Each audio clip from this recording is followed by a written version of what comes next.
Baik, Assalamualaikum warahmatullahi wabarakatuh.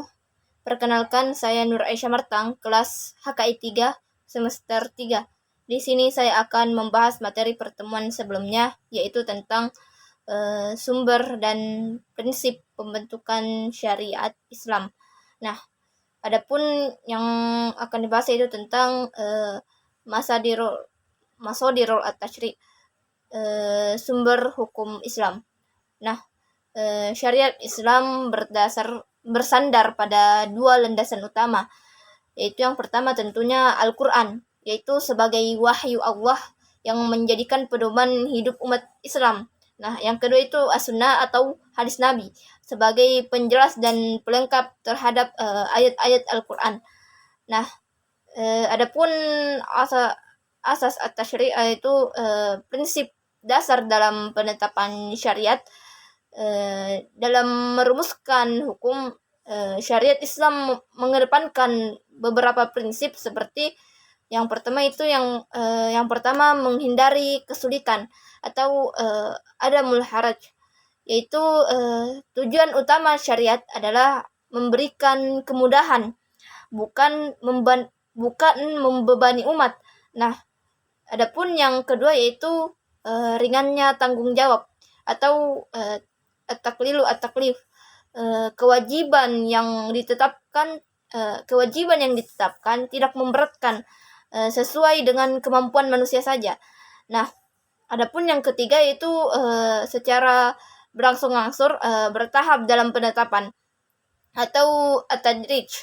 Nah, maksudnya hukum-hukum dalam Islam tidak diturunkan sekaligus, melainkan secara perlahan sesuai dengan kondisi umat saat itu. Nah, selanjutnya kita akan membahas tentang proses turunnya hukum dalam Al-Quran. Nah, hukum-hukum dalam Al-Quran diturunkan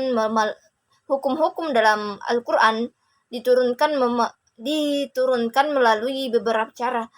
Nah, yang pertama itu merespon kejadian tertentu yang terjadi di masa Nabi Muhammad SAW.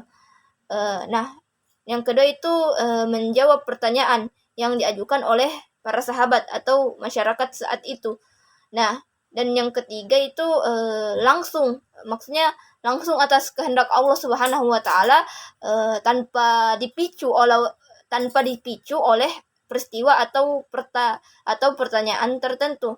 Nah, kemudian kita akan masuk dalam pembahasan selanjutnya, yaitu tentang gaya bahasa dalam Al-Quran. Nah, atau uslub Al-Quran. Al-Quran menggunakan pendekatan bahasa yang khas dalam menyampaikan hukum. Contoh, salah satunya itu yang pertama, adapun beberapanya yaitu yang pertama permintaan atau larangan, at-talab, berisi perintah untuk melakukan atau meninggalkan sesuatu, termasuk mengharamkan terhadap hal-hal tertentu. Nah, yang kedua itu pemberian pilihan, at-takhyir. Nah, dalam kondisi tertentu umat diberi semacam opsi, semacam pilihan gitu. Contohnya saat bepergian safar, seseorang boleh memilih antara berpuasa atau menundanya dan mengganti di hari lain. Nah, kemudian materi selanjutnya tentang kandungan hukum dalam Al-Quran. Nah, Al-Quran memuat berbagai jenis hukum yang mencakup aspek kehidupan. Di antaranya yaitu yang pertama, menjaga keamanan dakwah. Nah, seperti hukum jihad yang bertujuan melindungi penyebaran Islam. Nah, yang kedua itu mengatur kehidupan rumah tangga. Nah, contohnya itu termasuk hukum tentang pernikahan ataupun perceraian, talak. Nah, adapun yang ketiga tentang mengatur interaksi sosial dan ekonomi, seperti hukum jual beli, hutang piutang, dan transaksi lainnya.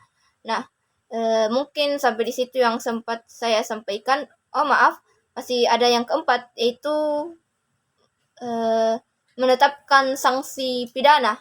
Contohnya hukum kisos sebagai bentuk keadilan bagi pelaku tindak kriminal. Nah, mungkin itu saja yang sempat saya sampaikan.